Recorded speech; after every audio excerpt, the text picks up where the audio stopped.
Good morning students. Welcome to SR Biology online classes.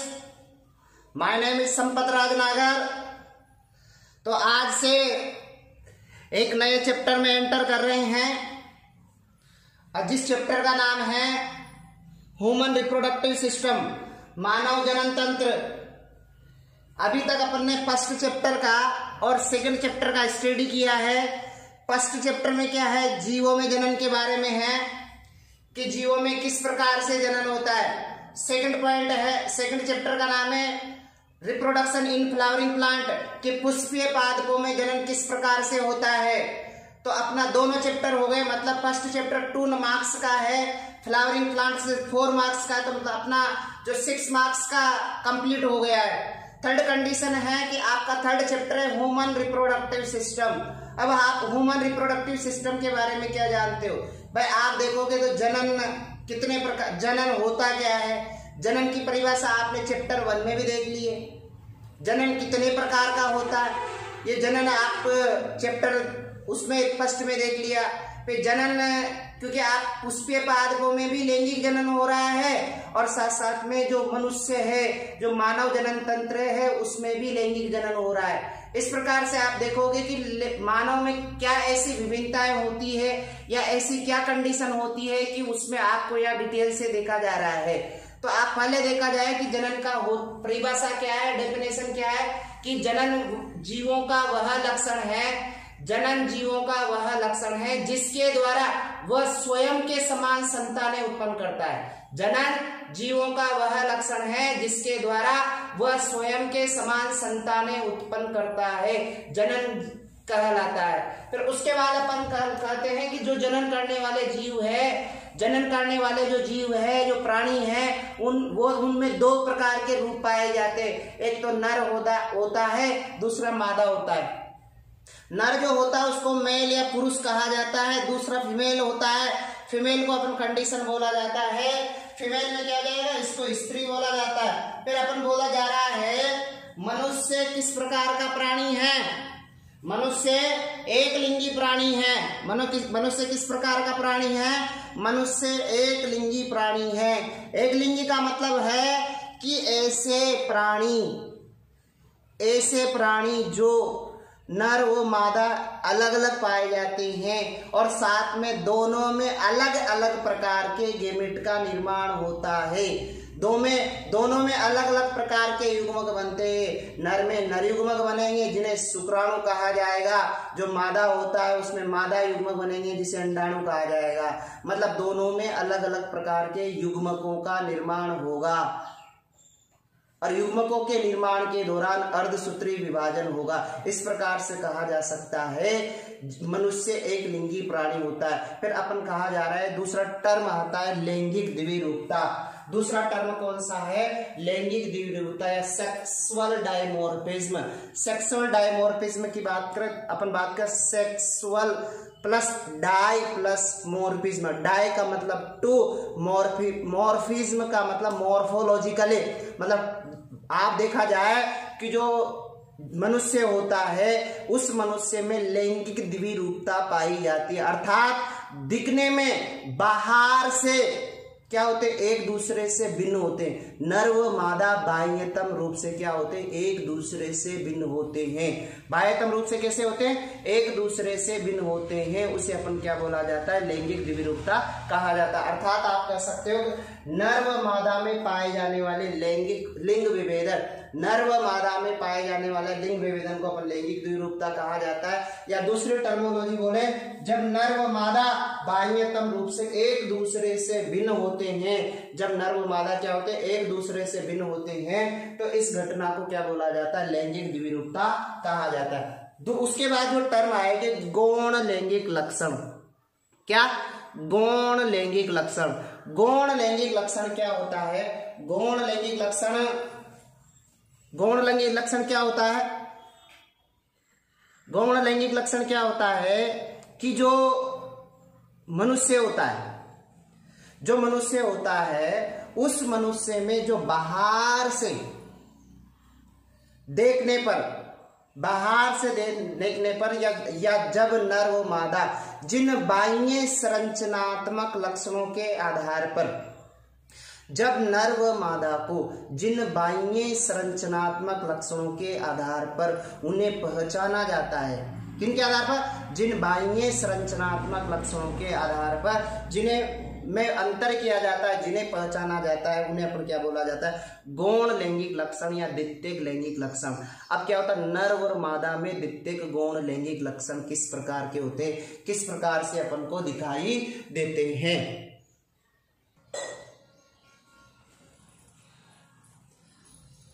गौण लैंगिक लक्षण, गौण लैंगिक लक्षण के बारे में अपन चर्चा कर रहे थे कि गौण लैंगिक लक्षण से मीन्स है कि नर व जो मादा होते हैं, नर व मादा में जिन बाह्य संरचनात्मक लक्षणों के आधार पर अंतर किया जाता है, जब नर व मादा को बाहरी तौर पर, किसके तौर पर? बाहरी तौर पर बाह्य संरचनात्मक लक्षणों के आधार पर जो अंतर किया जाता है उसे अपन क्या बोला जाता है? गौण लैंगिक लक्षण। जो गौण लैंगिक लक्षण होते हैं वो नर व मादा में अलग अलग प्रकार के होते हैं। जैसे अपन बात करें कि जो नर होता है उसकी शारीरिक जो लंबाई होती है वो अधिक होती है, नर में शारीरिक लंबाई अधिक होती है, मादा में जो शारीरिक लंबाई होती है वो अपेक्षाकृत कम होती है। जो नर होता है उसकी आवाज भारी होती है और जो मादा होती है उसकी आवाज बारीक होती है, महीन होती है, पतली होती है। जो नर होता है, नर में दाढ़ी मूंछ पाए जाते हैं, नर में दाढ़ी मूंछ पाए जाते हैं, मादा में दाढ़ी मूंछ अनुपस्थित होते हैं। दूसरी कंडीशन है कि जो नर होता है, नर में स्तन ग्रंथियां अधिक विकसित होती है, नर में स्तन ग्रंथियां क्या होती है? अधिक विकसित होती है। नर में स्तन ग्रंथियां अधिक विकसित होती है, जबकि नर में स्तन ग्रंथियां कम विकसित होती है।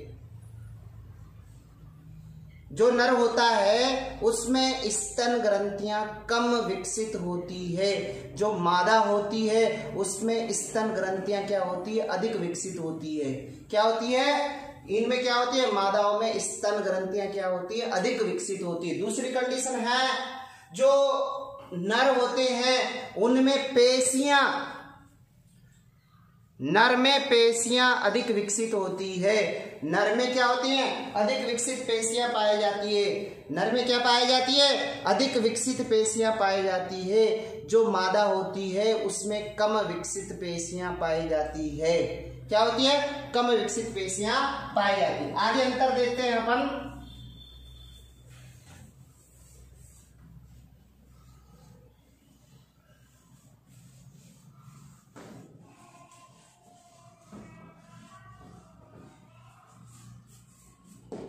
अगला जो अंतर आएगा कि जो नर होता है, नर में मैथुन अंग क्या होता है? सिसन होता है। जो मादा होती है उसमें जो मैथुन अंग होता है योनि होती है। जो नर होता है उसके शरीर पर बालों की अधिकता होती है, जो मादा होती है उसके मादा के शरीर पर बालों की क्या होती है?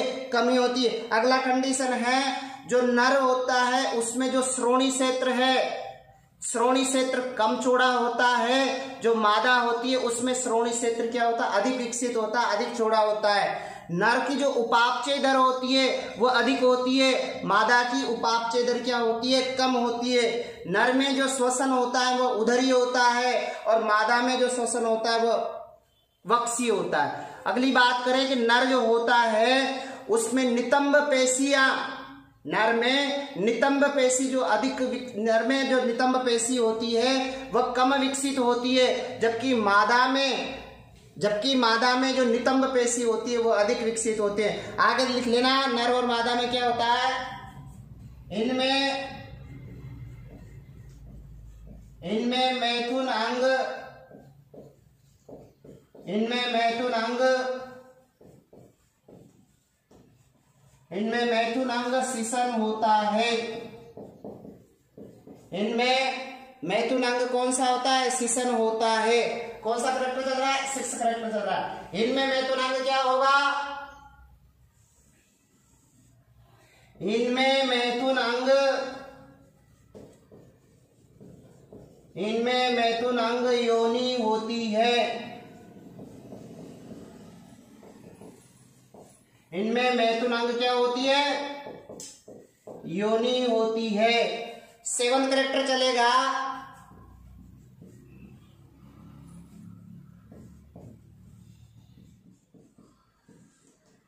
इनके शरीर पर बालों की अधिकता होती है। इनके शरीर पर बालों की अधिकता होती है। क्या होती है? इनके शरीर पर बालों की अधिकता होती है। और इनके शरीर पर क्या होती है? बालों की कमी होती है। इनके शरीर पर ये वाला 6 पॉइंट हो जाएगा और ये वाला कौन सा पॉइंट हो जाएगा? इनके शरीर पर बालों की कमी होती है। इनके शरीर पर बालों की क्या होती है? कमी होती है। नजर आ रहा है ना? आगे इनका श्रोणी क्षेत्र, इनका श्रोणी क्षेत्र, इनका श्रोणी क्षेत्र या पेल्विस रीजन,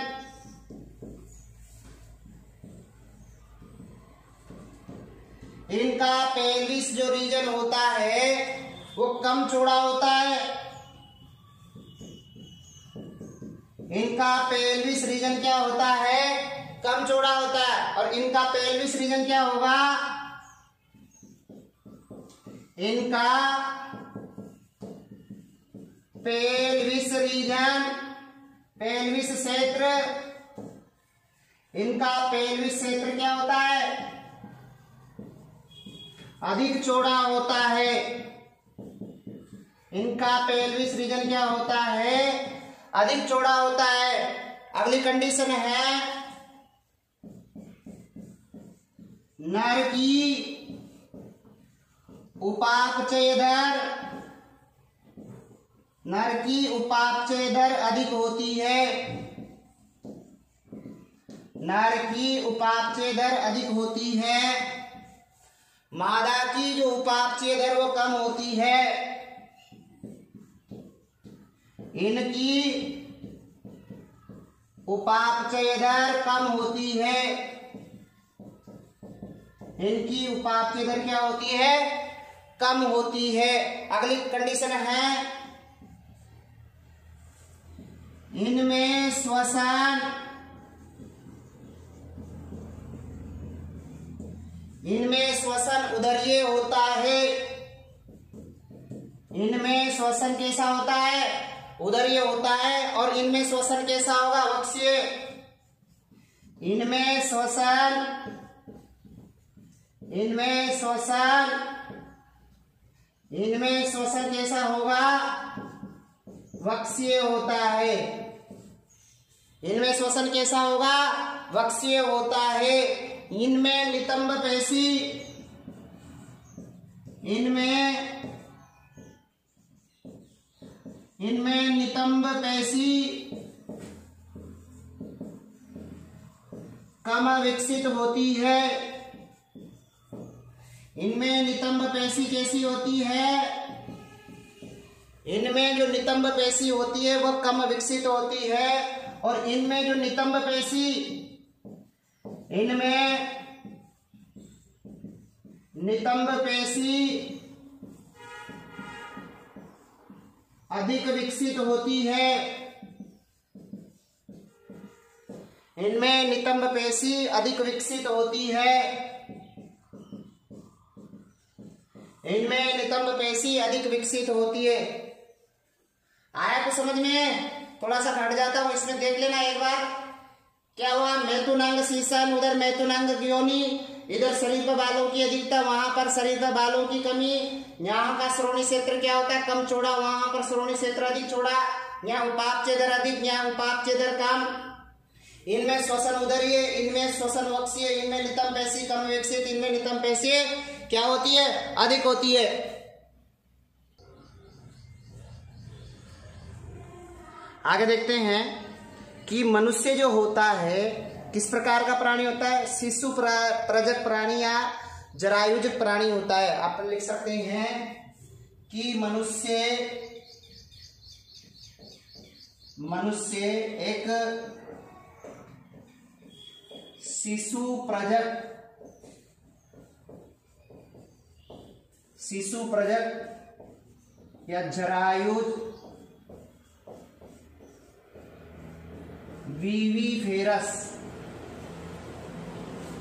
प्राणी है। किस प्रकार का प्राणी है? कि मनुष्य एक शिशु प्रजक या जरायुज प्राणी है। किस प्रकार का प्राणी है? मनुष्य एक शिशु प्रजक या जरायुज प्राणी है। आगे अपन देखते हैं क्या कंडीशन है कि जो मेल है, जो फीमेल है, male reproductive system, male reproductive organ present होता है। Female reproductive organ, male reproductive organ, female में फीमेल रिप्रोडक्टिव ऑर्गन प्रेजेंट होता है। यहाँ पर टेस्टिस प्रेजेंट होता है, यहाँ पर ओवेरी प्रेजेंट होता है। टेस्टिस को अपन बोलते हैं वर्षण और ओवेरी को बोलते हैं अंडाशय।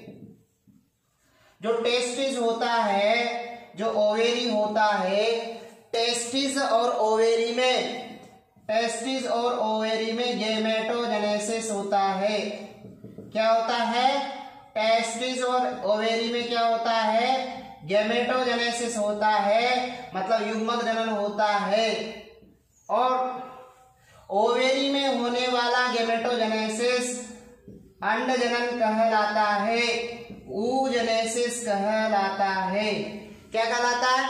oogenesis कहलाता है। और जो टेस्टिस में होने वाला यहाँ पर स्पर्मेटोजेनेसिस कहलाता है। क्या कहलाता है? स्पर्मेटोजेनेसिस कहलाता है, शुक्र जनन कहलाता है। क्या कहलाएगा? शुक्र जनन कहलाएगा। आप कह सकते हो कि जो वर्षण होता है उसमें शुक्र जनन की क्रिया के द्वारा शुक्राणु का निर्माण किया जाएगा, स्पर्म का निर्माण किया जाएगा। और ओवेरी में अंड जनन की प्रक्रिया के द्वारा ओवम का या अंडाणु का निर्माण किया जाएगा। किसका निर्माण किया जाएगा? अंडाणु का निर्माण किया जाएगा। शुक्राणु को क्या बोला जाता है? नर युग्मक बोला जाता है और इसको मादा युग्मक कहा जाता है। क्या बोला जाता है? इसको अंडाणु को मादा युग्मक कहा जाता है और शुक्राणु को क्या बोला जाता है? नर युग्मक बोला जाता है। इसे आप बोल सकते हो मेल गेमेट। क्या बोला जाता है? Male gamete. और इसको फीमेल गेमेट। किसी को डाउट नहीं है ना? अब क्या होगा?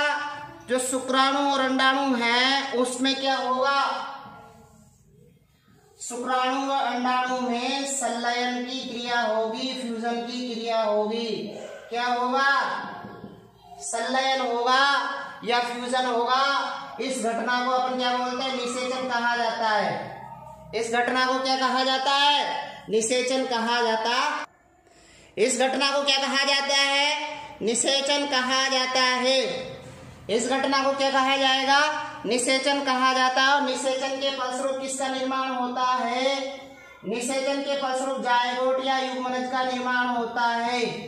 किसका निर्माण होगा? युग्मनज का निर्माण होगा। और युग्मनज में क्या होगा? युग्मनज में विदलन होगा। विदलन एक प्रकार का क्या है? समसूत्री विभाजन है। विदलन एक प्रकार का क्या है? समसूत्री विभाजन है। और इस समसूत्री विभाजन के फलस्वरूप एक तो मोरूला संरचना बनेगी। मोरूला बनेगा। मोरूला जो होता है वो 16 से 32 कोशिकीय होता है। मोरूला 16 से 32 कोशिकीय संरचना होती है। 16 से 32 सेल्ड होता है जो कि एक ठोस गेंद के समान संरचना होती है। क्या होती है? ठोस गेंद के समान संरचना होती है। किसके समान संरचना होती है? ठोस गेंद के समान संरचना होती है।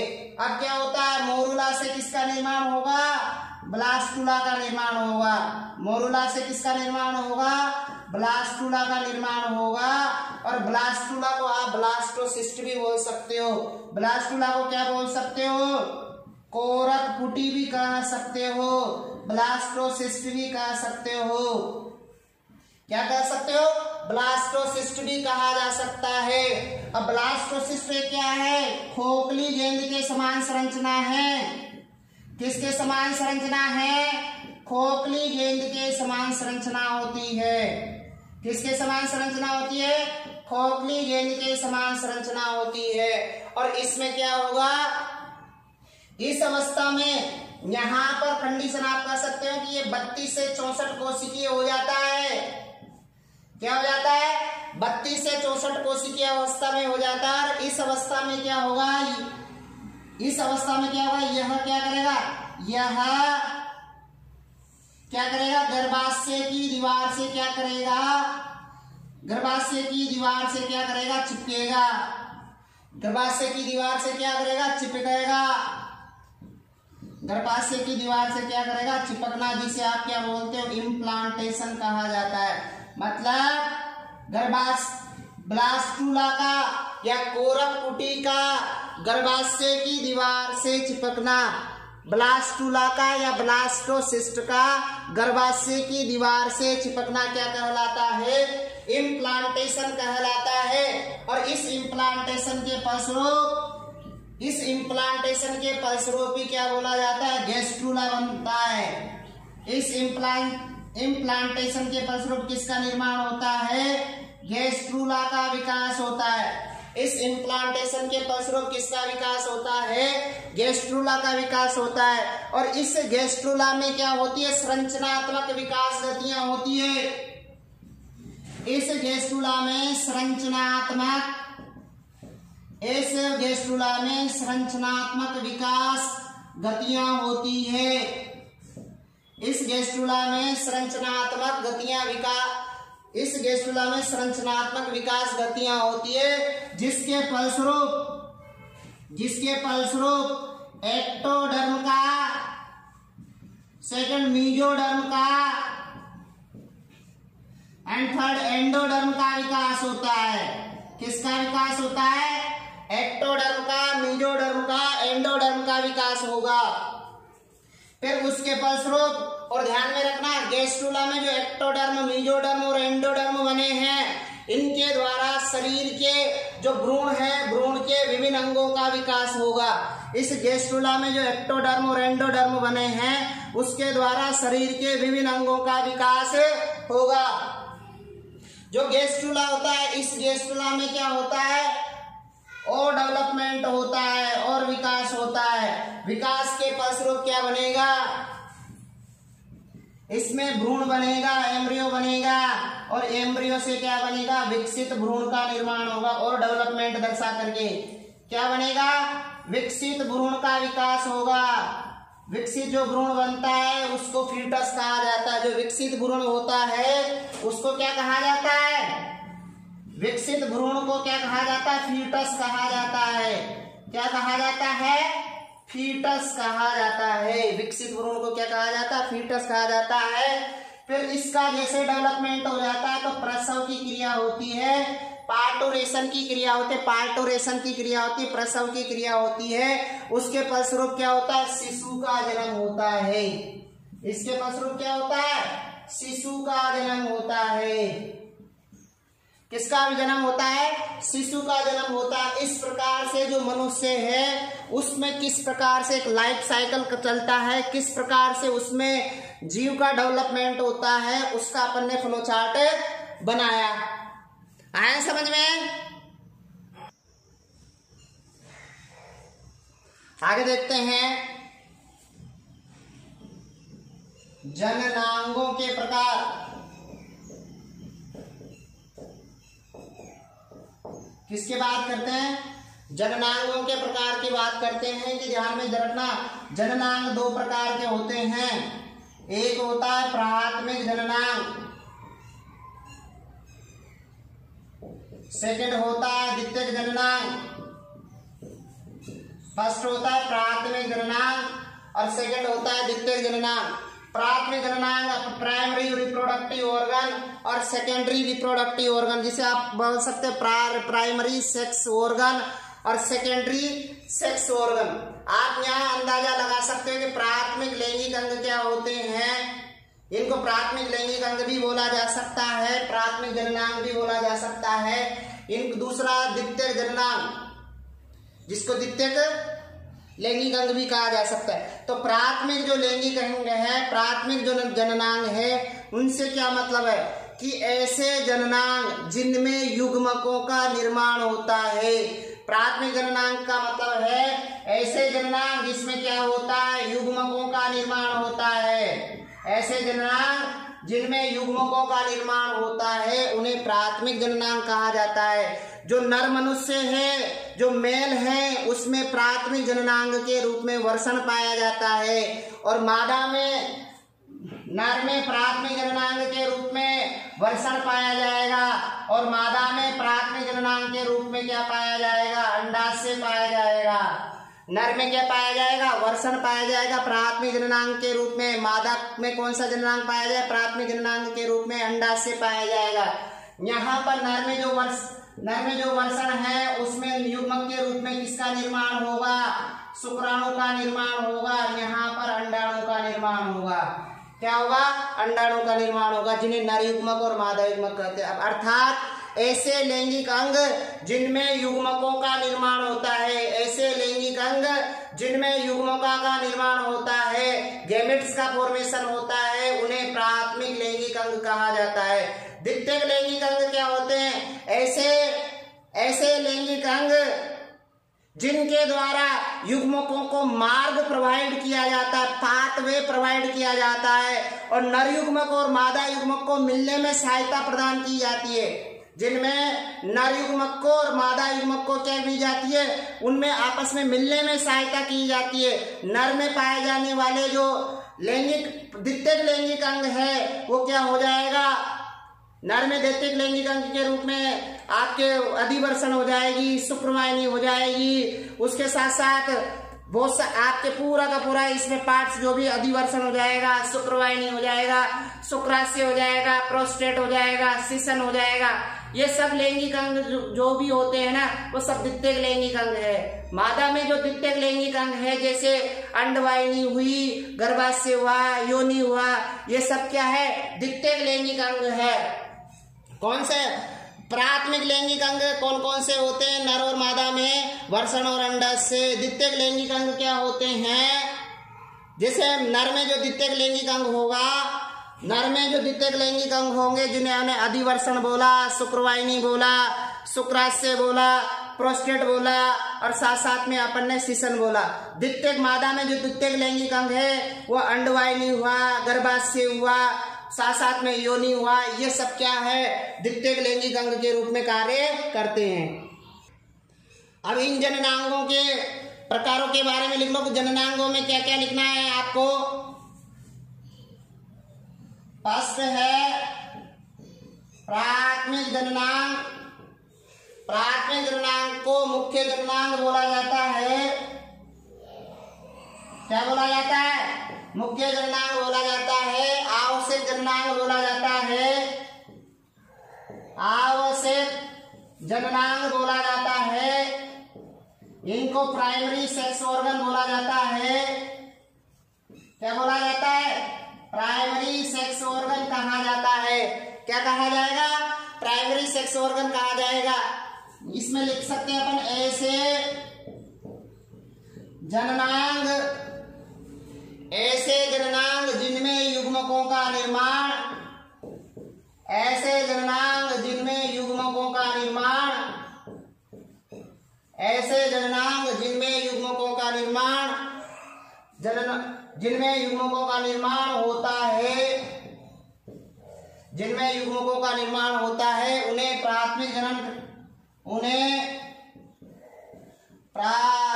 जननांग कहा जाता है। उन्हें प्राथमिक जननांग कहा जाता है।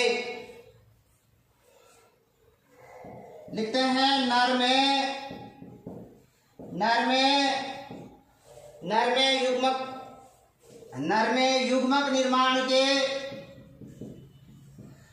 में युग्मक निर्माण के अंग वर्षण होते हैं एंड मादा में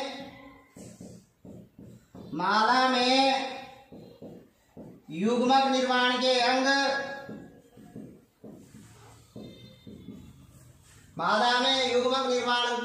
क्या होते हैं? अंडाशय होते हैं। क्या होते हैं भैया? अंडाशय होते हैं। उसके बाद अपन बात कर रहे हैं जो नर युग्म, यहां पर जो नर में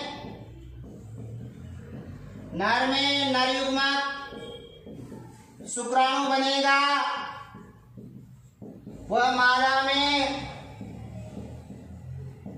मादा युग्मक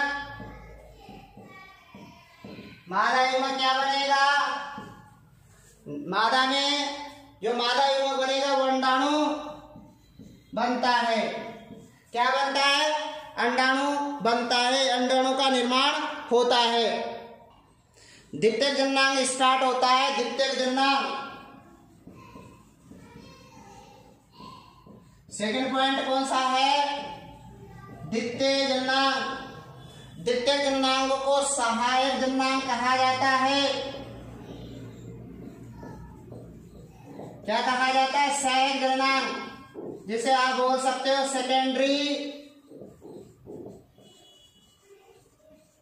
secondary sex organ. Secondary sex organ से मतलब है ऐसे जननांग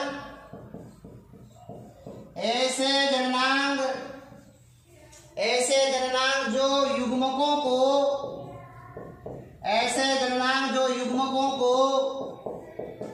मार्ग प्रदान करते हैं।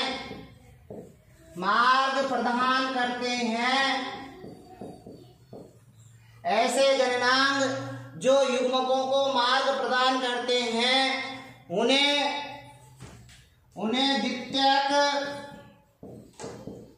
द्वितीयक जननांग कहा जाता है। उन्हें क्या कहा जाता है? द्वितीयक जननांग कहा जाता है। द्वितीयक जननांग कहा जाता है। आया? क्लियर हुआ? दोनों हो गया ना। अब अपन लिखते हैं, क्योंकि अपन को क्या करना है? नर युग्मक और मादा युग्मक को क्या करना है? मार्ग प्रदान करने में सहायता करेगा और इनको मिलने में भी सहायता करेगा।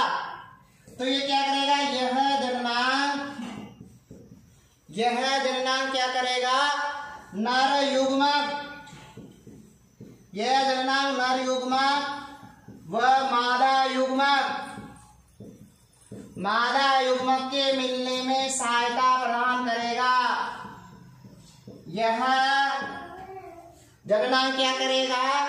नर युग्मक के व मादा युग्मक के मिलने में सहायता प्रदान करेगा। क्या करेगा? यह जननांग नर युग्मक व मादा युग्मक के मिलने में सहायता प्रदान करेगा। तो नर में कौन कौन से सहायक जननांग होते हैं? तो नर में पाए जाने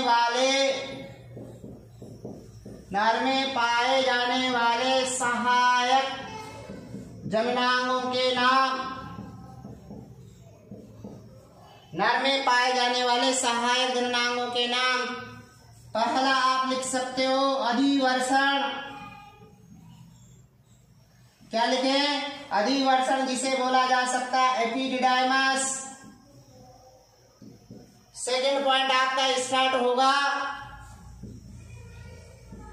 शुक्रवाहिनी, जिसे वास डिफरेंस बोल सकते हो, वासा डिफरेंसिया बोल सकते हो। दूसरा कंडीशन है, इसमें आ जाएगा, थर्ड पॉइंट आ जाएगा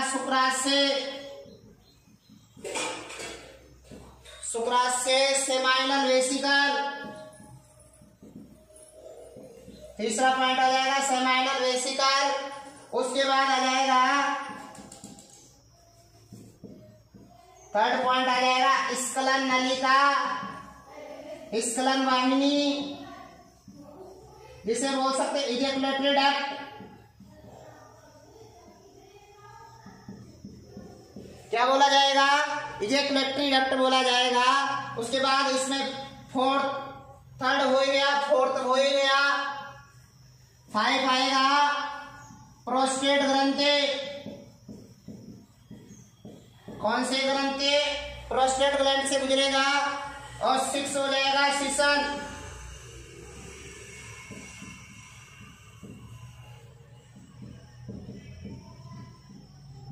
इस प्रकार से 6 नर में पाए जाने वाले सहायक जनन अंग है, नर में पाए है।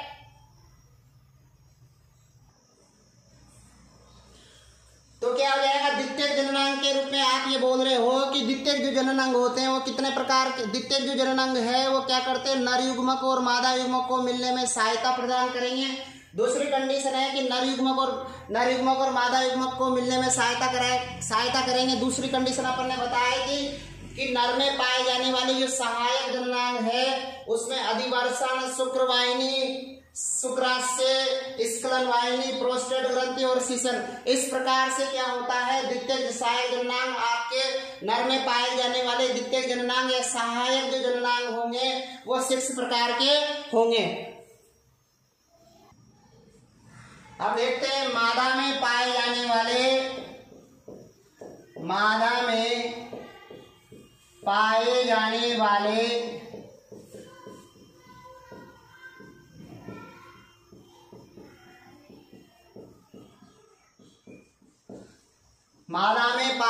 वाले सहायक जननांग निम्न है। पहला है अंडवाहिनी, जिसे अपन बोल रहे हैं ओविडक्ट।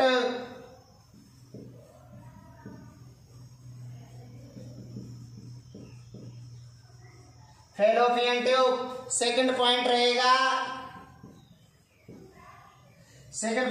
गर्भाशय।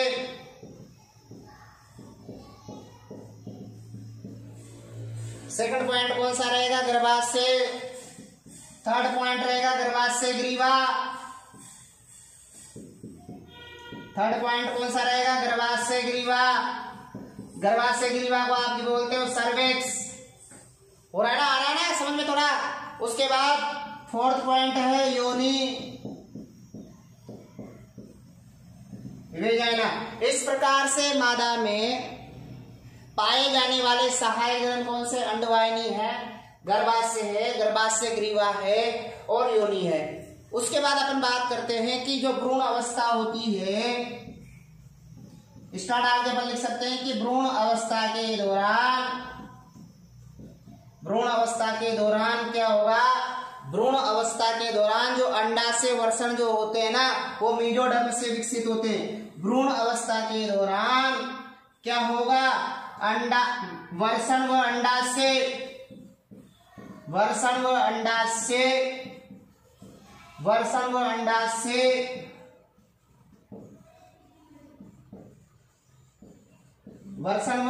किससे विकसित होते हैं, मेजोडर्म से विकसित होते हैं।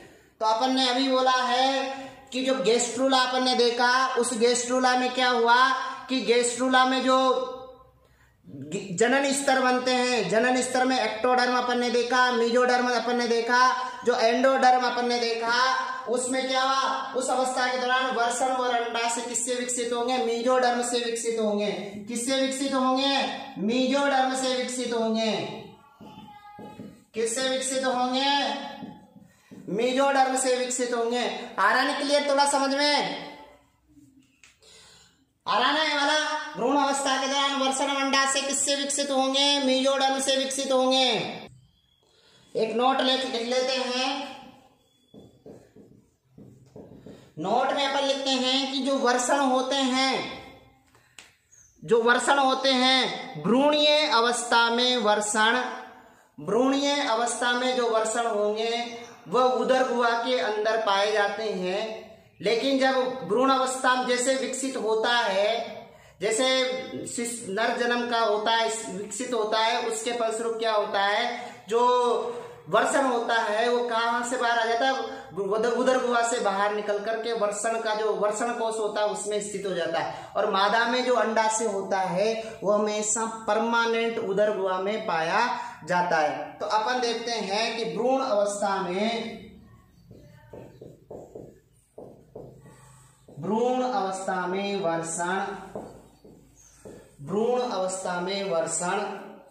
उदर गुहा में स्थित होता है। उदर गुहा में स्थित होता है। किस में स्थित होता है? उदर गुहा में स्थित होता है। और जन्म के समय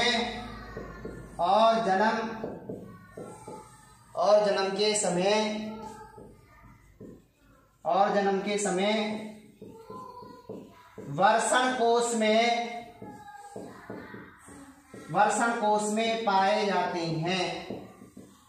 जन्म के समय किसमें पाए जाएंगे? वृषण कोष में पाए जाएंगे। आ रहा है समझ में? जन्म के समय कहां पर आ जाएंगे? वृषण कोष में आ जाएंगे। और जब भ्रूण का विकास हो रहा है उस दौरान कहां पर आ जाएंगे? जो नर होता है, नर में हमेशा भ्रूण में जो रहेंगे उदर गुहा में स्थित रहेंगे। नर में जो वृषण रहेंगे भ्रूण अवस्था के दौरान उदर गुहा में स्थित होंगे और जन्म के समय वृषण कोष में पाए जाएंगे। इसी प्रकार से जबकि अंडाशय में क्या होंगे? जबकि मादा में अंडाशय